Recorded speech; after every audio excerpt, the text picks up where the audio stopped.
One other role model that you have is Quentin Tarantino. You've used a lot of his non-linear storytelling style in your own writing as well. So as a nod to your inspiration from Quentin Tarantino, I have a game segment here. I'm going to list down some Quentin Tarantino movie characters. I would love to know which cricketers remind you of those characters and why. Okay. Wow. Okay. So the first one is Hans Landa from Inglourious Basterds. I wonder if there's almost an element of Graeme Smith there. If you think about Graeme Smith quite early on in his career, the ability to, from a very young age, he seemed to be an old soul. Like he knew a lot. Like he seemed to understand Australian cricket despite the fact he hadn't played that much against the Australians. And he certainly understood England. And there was a bit of an evil genius about him. Like if you think about the way he would put pressure on the England captains and, he would upset the sort of apple cart of the way that the major teams talked about cricket. And even all the way through to, he basically ruined Stephen Finn's career because he didn't like facing Stephen Finn.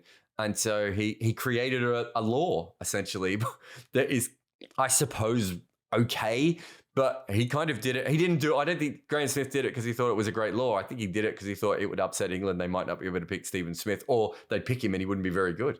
And he was right. And basically that ended Stephen Finn's career, which is an incredible thing to think of. That's 4D chess, isn't it?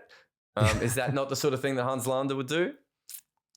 Definitely. I think that's a great analogy to have for sure. Second one, Samuel L. Jackson's Jules Winfield from Pulp Fiction. Oh, okay. Yeah, I suppose. So he's almost like on a spiritual quest in that film, isn't he? As much as anything. So it's, I wonder who that could be. There's almost. This is going to sound quite random, and I'm not sure everyone will get it, but there's almost a Kane Williamson thing about him where he's on a journey within the game that isn't probably going to define him within the game. So he's obviously very good at what he does. Whatever that hitman / enforcer type role that he does. But in some ways, there's a sort of a calmness within him that he understands his place in all of this, and that his place is not at the top of the tree, but it's not at the bottom of the tree. And there's a real calmness to that character, despite the fact that occasionally he gets fired up, which I suppose Williamson doesn't as much. But yeah, that's a very random one, but I'm going to go Kane Williamson on that. Very profound, actually. On to the next one. So Leonardo DiCaprio's Rick Dalton from Once Upon a Time in Hollywood. Ooh, I mean, that's almost every ex-player ever, isn't it? It's Ramiz Raja at the moment. It's any ex-player with a YouTube channel that yells a lot. Michael Vaughan. Geez, Michael Vaughan's a good one there, isn't he? Michael Vaughan might be the best one. In fact, that sort of, because there's a fragility to that character, isn't there? Like, he's pretending to be masculine and he's not, in the way that we now understand that Michael Vaughan was pretending to be intelligent and he's not, right? And they managed to probably mask it at a certain point because one's a great actor and one was a very successful captain. But in reality, there's a real fragility to it. And also the needing to have someone around telling him that he's good. In Michael Vaughan's case, it's now social media audience, isn't it? Really? I almost feel like that. Like there was probably a point in that character's thing where everything he said was right and everything he did was right. And then we see him at the end, don't we? We see him as this sort of broken down figure watching himself on TV. And you can kind of imagine Michael Vaughan doing that, searching for relevance, especially now that he seems to be losing all of his jobs. Couldn't have said it better.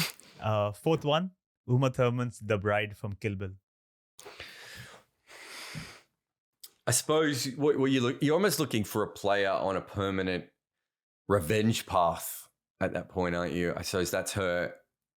Her character is really interesting because she's incredibly strong, and yet she's not quite. She projects as being strong at times, but it's quite clear that she's not always strong. But she's doing this because of something that happened to her rather than something that is within her. This is going to sound really, really weird, but it's almost the way, there's almost like a Darren Sammy angle to that character. Darren Sammy's probably a lot more polished than the bride is. And I mean, Darren Sammy's basically a politician who played cricket, right? But if you listen to him, the fire that is within him to be successful and the fire that was within him, you know, some of the things he said as West Indies captain, incredibly political and incredibly driven by things that Mark Nicholas said and the chairman had said and all these sorts of things. And yet he kind of masks it. But then, you know, you hear him commentate and you know, I know Darren a little bit from working together. I wouldn't say we're particularly close, but I also feel like he also knew that he was a bit of a limited player, right? And these are the things he did really well. And these are the things he backed himself on. And he was going to almost ignore the noise. And then anytime, I remember I think it was Colin Graves when he got the job with England and he said, we would expect England to beat the West Indies because they're an ordinary side or something along those lines. And England won the first test. And I think, I can't remember if it was a 2 or 3 test series, but West Indies drew or even won that series. And Darren Sammy brought that quote back up. Darren Sammy does not forget. He is, of all the players I've ever met, he really is driven by the very small slights. I mean, there's almost, you see this a lot in professional sports, that players almost make people into imaginary villains to get better performance. I mean, there's the great story about, you know, well, Michael Jordan's one of the best ones where he basically has completely reimagined what happened to him in high school so he can pretend to be the person who was once overlooked at sport. Where the real story was he wasn't playing on the high school basketball team because they had other players and they didn't think he would develop as good coming off the bench. Whereas if he played at the junior level, he would be able to start, get all the minutes that he would need. But he's done that as this big slight. Again, Michael Jordan wasn't good enough and Michael Jordan had to go back and get better at basketball. And there's the great famous one too in basketball of Shaquille O'Neal basically inventing a story where David Robinson refused to give him an autograph when he was a kid. Didn't even happen. Shaquille O'Neal just put it in his head because he needed that. And I think that is what the bride character really is. And that's probably what, I know Darren Sammy probably outwardly looks quite different, but I think there's probably a lot of similarities there if you dig beneath the surface of the two characters. Interesting phrase you used for Darren Sammy, the politician who played cricket. I remember the speech he gave in the post-match presentation after West Indies won the 2016 T20 World Cup, and that speech gave me chills, and I still go back and watch it. It was just a very dramatic match. Yeah, I spent a lot of time around cricketers. I've never spent more time around a cricketer that I thought either wants to be in politics or is made for politics. Like, he remembers everyone's name. He makes everyone feel like they're the only person in the room. But he does that with everyone.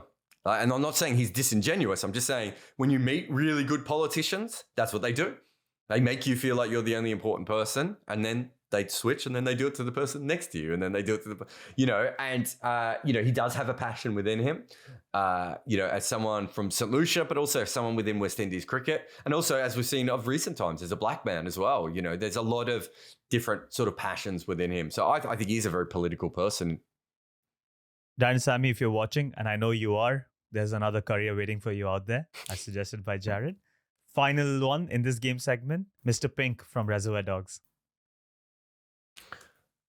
Oh, it's a show of tough questions. I mean, he's quite capable, but he's also got a massive chip on his shoulder that no one kind of respects him. And he kind of self-sabotages as well. I can think of a lot of cricketers I'd want to say. I don't know if... I mean, I don't know. I think he's a brilliant character. I'm trying to think of someone who is... I wonder if it's someone like Paul Collingwood. Like someone who maybe got the most out of himself, but has also found his level and needs everything to sort of fall in. So Paul Collingwood was, I don't think this is the biggest secret, but maybe not one of the best behaved cricketers of all time. And there was a lot of self-sabotaging that I think he did with his career, despite the fact that everyone really liked the way he played and how he went about it. You know, I think someone with Paul Collingwood's knowledge and ability to get the most out of himself should probably be a head coach somewhere or the director of cricket. there's reasons why he's not. And yet you put him in a really good side like that 2005. Well, not 2005 specifically, but that kind of era of team. And he doesn't look out of place, despite the fact that in some ways he's almost like a good club cricketer rather than a great test cricketer. And there's a little bit of grittiness and bastardry to him, which is obviously also something that Mr. Pink has. Yeah, I suppose Paul Collingwood. I almost compare all things in life to Paul Collingwood, though, so I feel like that's cheating for me. But yeah, I could see that. I mean, Justin Langer's probably another one, but I don't think Justin Langer knows. I don't think Justin Langer is I don't think he has the ability to sort of really judge himself in the way that Mr. Pink does. And I wonder if Paul Collingwood does. But I feel like Paul Collingwood understood his role in everything a little bit better.